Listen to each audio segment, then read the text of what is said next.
আগামীকাল জুম্মার দিন তালুকদার বাড়িতে দোয়া অনুষ্ঠানের আয়োজন করা হয়েছে। বাড়ির সকল প্রাণ একত্রিত হওয়ার বুদুরতে অনেকটা আমেজ প্রবণ উৎসবমুখর পরিবেশের সৃষ্টি হয়েছে বৃহস্পতিবারের সন্ধ্যাটা। সন্ধ্যা থেকেই সেনা বাড়িটি যেন এক নতুন রূপে সেজে উঠেছে। টুকিটাকি আত্মীয় স্বজনদের কোলাহল, সাফিকে নিয়ে ছোটদের চঞ্চলতা আর বড়দের আন্তরিকতায় ব্যস্ত পুরো বাড়ি জুড়ে এখন এক আনন্দঘন ও পবিত্র আবহাওয়া বিরাজ করছে। রান্নাঘর থেকে ভেসে আসা সুগন্ধ আর সবার মুখে ছড়া হাসি মিলিয়ে পুরো তালুকদার বাড়িতে এখন এক পরম খুশির আমেজ ছড়িয়ে পড়েছে যেন। এত সব কিছুর মধ্যেও সোহানার মন কুঠুরিত হলো মেঘের বেলারা পুঞ্জীভূত হয়েছে। এতদিনের পরীক্ষার ব্যস্ততা কেটে উঠতেই অবাধ্য মনটা আবার ভালোবাসা নামক মরণ ভেদির জন্য তোড়ফাড়ছে। বুক ভার হয়ে আসে, কণ্ঠনালী চেপে আসে বুক ছাড়া বিরহে। অজান্তেই দু চোখ বেয়ে গড়ায় বেদনা অশ্রু। সুব্রতা ওর ফুলো ফুলো চোখ মুখ দেখে বার কয়েক জিজ্ঞেস করেও কোনো সঠিক প্রতি উত্তর পায়নি। সেই দেয়নি। যার কোনো গন্তব্য নেই, তার পিঞ্জর মুক্তি হওয়ারও কোনো অধিকার নেই। তার একপাক্ষিক ভালোবাসা দু পরিবারের মধ্যে অবাঞ্ছিত দেয়াল তুলে দেয়। সে চায় না আদনান যদি শান্তাকে ভালোবেসে থাকে, তাহলে সে ঘুমড়ে মরলেও তার ভালোবাসা জয়ী হোক।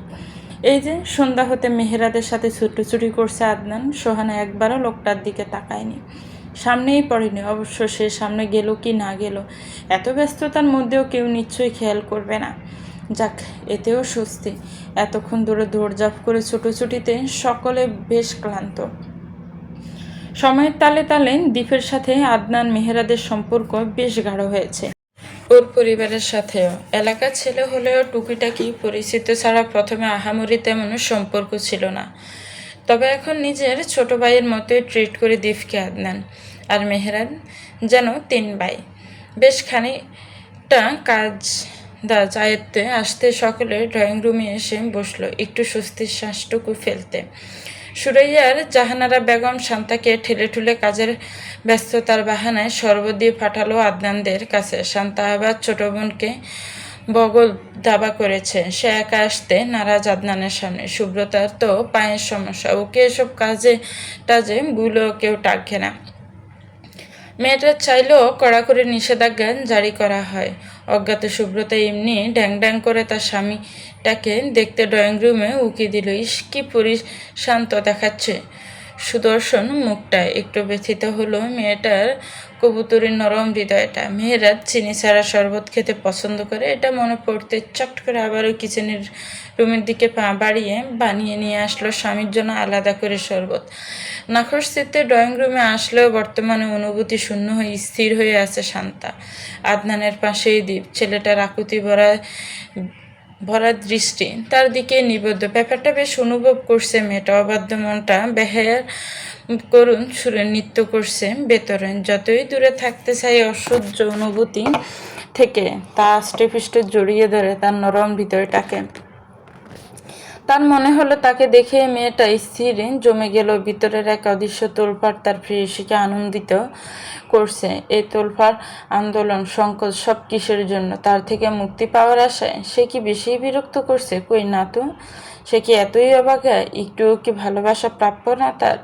সোহানা সোফার হাতল ধরে ঠায় দাঁড়িয়ে আদনানকে দেখার পর দ্বিতীয়বার আর চোখ তুলে তাকায়নি। তাকে এখানে আশা করেনি সে। বোনের বগল দাবায় আসতে হয়েছে কিছু না জেনে। চারদিকে এত হইচই, তবুও বিরহের নীল ব্যথায় মেয়েটার চোখ মুখ খিচে আসতে চায়। অদৃশ্য ক্লেশানুভূতিতে ভেতরের হৃদযন্ত্রটা মুচড়ে উঠেছে লাজুক অষ্টাদশীর। আদনানের আপাতত অত ধ্যান খেয়াল নেই। ক্লান্তির তাড়নায় সামনের গ্লাসের সবটুকু শরবত এক চুমুকে গলাৎকরণ করে প্রশান্তির শ্বাস ফেলল ছেলেটায়। একে একে দীপ মেহেরাদ নিতে গেল। সুব্রতা ছোট ছোট কদমে গতি বাড়িয়ে আস্তে আস্তে মেহেরাদের উদ্দেশ্যে ডেকে বলল, ওটা খাবেন না মেহেরাদ ভাই, এটা খান। ওটা তো চিনি দেওয়া। আস্তে ছুটছিস কেন তুই? ব্যথা ভাবি না? আশ্চর্য! মেয়েটার এ পায়ে ছুটে আসা দেখে কঠিন চোখের দৃষ্টিপাত করে অবাধ্য কিশোরীর দিকে। এত ভারণ করার পরও কোনো ধ্যান খেয়াল থাকে না মেয়েটার নিজের দিকে। সুব্রতা মিয়ে আসে এই কঠোর দৃষ্টির কবলে। অস্থির কদমের গতি কমিয়ে ধীর স্থির পায়ে হেঁটে এসে হাতের শরবতটুকু এগিয়ে দিয়ে মিনমিনে বলে, ওটা তো চিনি দেওয়া, সকলের জন্য বানানো হয়েছিল, আপনি তো খান না। বিরক্তির শ্বাস পেলে মেহেরাত ছুটে যাওয়া মেজাজে বলে, তাই বলে এইভাবে ছুটে আসবি তুই? খেলে কী বা হয়ে যেত? আর তুই পায়ে ব্যথা পেলে কি হতো? এখানে কষ্টটা কার হতো শুনি? তুই মার খেতে চাস আমার হাতে এ অবাধ্যতায়। সুব্রতা মুখ কাসুমাসু করে ফেলে, মাথা নত করতে ছুটে যাওয়া মেজাজ লাগাম টেনে ধরল মেহেরাত। অবুঝ মেয়ে একটা, তার মাথা আউট করে ছাড়ছে। চিকন হাতের আঁকড়ে ধরা শরবত গ্লাসটুকু নিয়ে চুমুক বসাতে বসাতে মেয়েটাকে বসতে আদেশ চলল। সুব্রতাও বসে গেল তৎক্ষণাৎ, একদম বাধ্য মেয়ের মতো। তার মতো বাধ্যকন্যা জগৎ জুড়ে অমিল। ড্রয়িং রুমে আপাতত তারা পরিচিত মানুষজনে। হুট করে আলতো শব্দে কেসে উঠল আদনান। চাপা কণ্ঠে মেহেরাদের উদ্দেশ্য বলল, সারাক্ষণ মার খাবি করিস, আদর টাদরও করিস তো? তোর বউটাকে তুই বউকে কথায় কথায় বলিস মার খাবে? কি কেমিস্ট্রি তোদের ভাই? পাশে থাকা দ্বীপ শুনে হেসে ফেলল, চাপা হাসে। মেহেরাত বিরক্তির দৃষ্টি চড়ল আদনানের দিকে। যখন তখন পাজলামো, যত্ত সব। এরই মধ্যে সকলে ছাপা হাসি ঠাট্টার জোয়ার অতর্কিত বাটা হয়ে আগমন ঘটালো বাড়ির ছোট গুণধর পুত্র সাফি। সে নিজেকে উড়িয়ে উড়িয়ে এসে ধপ করে বসলো মেহেরাদ আর আদনানের মাঝখানে। খুশ মেজাজে আদনানের উদ্দেশ্য বলল, কি ব্যাপার হুবুদুল্লা ব্রো, শালাকে চিপস চকলেট পাঠাচ্ছেন না কেন? বোন কিন্তু দিব না। ওর কথা মেহেরাত ব্যতীত সকলের মধ্যে ছাপা অস্থিরতা ছেয়ে গেল। সোহানা গাড় ঘুরিয়ে প্রস্থান করতে চায়। এ সকল খুনসুটিও তার বুকে তীরের মতো বিত্তে শুরু করবে না হয় জাজরা করবে বক্ষস্থল। শান্তা নিষ্প্রয় দৃষ্টিতে তাকালো দ্বীপের দিকে। দ্বীপ কিছুটা বিভ্রান্ত। হুবুদুল্লা প্রয়ের মানে সে বুঝল না। তার জানা মতো আদনান সোহানাকে পছন্দ করে বোধ হয়, কিন্তু এত তাড়াতাড়ি সকলের জানাজানি হলো কখন? সে বিভ্রান্ত নিয়ে তাকিয়েও দেখল সোহানাকে। মেয়েটা অস্তিত্ব বাকি মাথা নত করে দাঁড়িয়ে, কেমন লুকিয়ে যেতে চাইছে। বোন দিতে না চাইলেও নিয়ে যাব জোর করে। তালুকদারের থেকে শেখরাও কম কিসে? আদনান হেসে বলল, মজার ছেলে। তার ধারণা সাফি উৎসে পোকা চঞ্চল প্রাণ। বুঝেছে বোধ হয় তার অনুভূতি সোহানার জন্য। এ কারণেই বলছে বোধ হয় এ কথা। সুব্রতা আড়ে আড়ে তাকায় সোহানার দিকে। শান্তাপুর বিয়ের কথা শুনলেই মেয়েটার মুখশ্রী জুড়ে কেমন চাপা কষ্টের ছাপ ভেসে ওঠে। সুব্রতার চেয়েও সঠিক কোনো তথ্য জানতে পারছে না, শুধু এতটুকু জানে খুব শীঘ্রই আদনান আর শান্তার বিয়ের দিন তারিখ ঠিক করা হবে, ব্যাস। আমি আমার বড় আপুকে দিব না। সকলে আমি ছাড়াই অর্ধেক বিয়ের কথা সেরে ফেলেছে তোমাদের। আমি এই বিয়ে মানি না। হয় আমায় দোষ দাও, না হয় সব ক্যান্সেল। সাপের কথায় যেন বিস্ফোরণ ঘটল উপস্থিত দু মানবের মধ্যে। সোহানার নিঃশ্বাস আটকে আসলো কণ্ঠ তালুতে। তৎক্ষণাৎ স্থানান্তর করল ক্রস পায়ে। আর এক মুহূর্ত এদিকে থাকা সম্ভব নয়, কিছুতে নেই। শান্তার মুষ্টিবদ্ধ দু হাত কাঁপছে অনবরত। এর সব বেশি কাঁপছে ভেতরটা। দ্বীপের অনুভূতি শূন্য, অবিশ্বাস্য দু চোখের তীরের ফলার মতোই এপর ওপর করে দিচ্ছে হৃৎপিণ্ডটা। মেয়েটা তবু ঠায় দাঁড়িয়ে রইল দ্বীপের অভিব্যক্তি দেখার আশায়। কেন বারবার বারণ করা সত্ত্বেও তাকে জড়ালো? কেন শিকলে আবদ্ধ মনটা মুক্তি দিতে বাধ্য করালো, মায়ায় পড়তে বাধ্য করালো?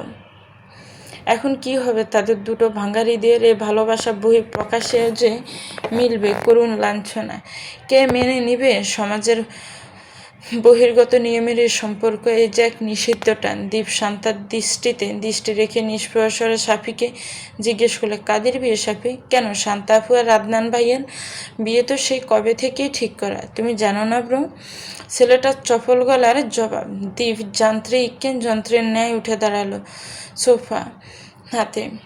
দুপায়ের গতি টলমলে। নিজের ভারী অস্তিত্বটাকে কোনো রকম টেনে প্রস্থান করলো তালুকদার বাড়ির ড্রয়িং রুম হতে।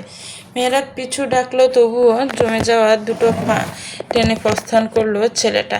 তার দম বন্ধ হয়ে আসছে। অক্সিজেনের স্বল্পতায় এই বুঝি লুটিয়ে পড়বে জনসমাগমের মধ্যে। এদিকে সাপের কথা সোহানার প্রস্থানে যেন আদনানের মাথায় বাজ ভেঙে পড়ল। তৎক্ষণাৎ মিলিয়ে ফেললো একে একে দুই। এ কারণেই মেয়েটা তাকে এড়িয়ে চলছে। এসব কখন হলো সে তো জানেই না। অবিশ্বাস্য নয়নে মেহরাদের দিকে তাকিয়ে জিজ্ঞেস করলো, আমাদের বিয়ে কবে ঠিক হলো? আশ্চর্য, এ অকাজ কখন হলো? মেহরাদ ভ্রু গোটালো। এদের এক একজনের রিয়াকশন সন্দেহজনক। সুব্রত হকচকিয়েছে বেশ, বড় বড় চোখে সকলের মুখশ্রী মতে দৃষ্টি ভোলাচ্ছে শুধু। মেহরাদ সন্দিগ্ধ কণ্ঠে জিজ্ঞেস করলো, তুই জানিস না? প্রায় মাসখানেক হয়ে যাবে, দুই পরিবারই তো জানা, তোকে জিজ্ঞেস করেই তো প্রস্তাব রেখেছে ওরা। স্ট্রেঞ্জ। আদনান আশ্চর্য শিওর, গড শিওর আমি কিচ্ছু জানি না, ইটস জাস্ট অ্যান মিসআন্ডারস্ট্যান্ডিং ইয়ার। তুই একবার জিজ্ঞেস করবি না আমায়? আমি শান্তার জন্য প্রস্তাব রাখতে বলিনি, ইনফ্যাক্ট কিছুই বলিনি এখনও। ওরা এর আগে এসব বাদিয়েছে। এই যাত্রায় মেহরাদ ঘা টেনে বসল। পরপর দাঁড়ানো টান টান ভঙ্গিতে সুব্রতাকে খোঁজার ব্যস্ততা, তারপর পাওয়ার পর এত সব কিছু হ্যান্ডেল করা, সব কিছুর যাতাকালে ভুলেই বসেছিল সে এটা। তবু চতুর মস্তিষ্কে বন্ধুর কথায় না খুশি এই বাপ টেনে জিজ্ঞেস করে, তুই জানলে কার জন্য প্রস্তাব রাখতে বলতি? I am guessing right? Yes, obviously I love her. বিয়ে করলে অবশ্যই ওকে করব। সন্তান ডোক গিলছে বড় বড়, মস্তিষ্ক কেমন ফাঁকা ফাঁকা লাগছে ওর। দু হাতের তালু শীতলতায় জমে যাচ্ছে অতিরিক্ত সাফের দরুন। সুব্রতা শুধু ফলক ঝাপটাচ্ছে হা করে। সে যদি সঠিক হয়, আদনান ভাইয়া সোহানাকে ভালোবাসে, আর সোহানাও তো তার মানে ওনাকে ভালোবাসে। ইয়েস, এটাই হবে। সোহানার মন খারাপের রহস্য উদ্ঘাটন করতে পেরে এবং এর পূর্ণতা উপলব্ধি করে সুব্রতার চঞ্চল মনটা ইয়াহু বলে নেচে উঠল। মেয়েটা তৎক্ষণাৎ সোফা হতে দাঁড়িয়ে উচ্ছ্বসিত কণ্ঠে বললে, আমার মনে হয় সোহানা আপনাকে পছন্দ করে আদনান ভাইয়া।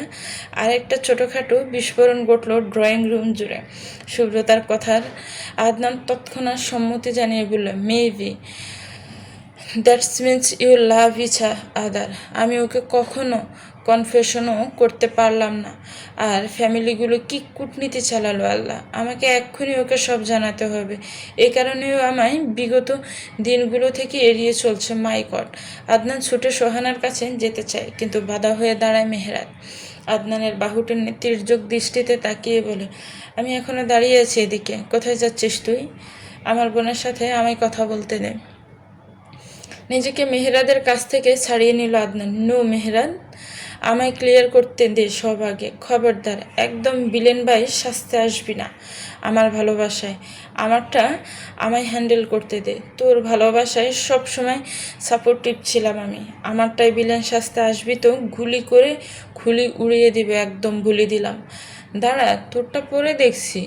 তোর বোনটাকে সামলে আসি আগে, তারপর বাড়ির সবগুলোকে দুনো করব। বলেই ছুটল সেই দিয়ে বেয়ে উপরের দিকে। মেহরাত তাকালো সুব্রতার দিকে, গাল বাঁকিয়ে, দু চোখের দৃষ্টি সংকুচিত। সুব্রত ওই দৃষ্টিতে গাল ফুলায়। তাকে আবার বকবে নাকি? মেয়েটা আগে ভাগেই ফুলে ওঠা মুখশ্রী নিয়ে বাধ্য বালিকা নেয় বলে উঠল, আমি কিন্তু আগে কিছুই জানতাম না। একদম ওভাবে তাকাবে না। এই সব ঘটনার রহস্য উদ্ধার করলাম আমি। এখন আপনি আশ্চর্য হয়ে ভাবতে পারেন এত তাড়াতাড়ি, কিন্তু এটাই সত্যি। অত বেশি সময় লাগেনি বের করতে, বুঝলেন?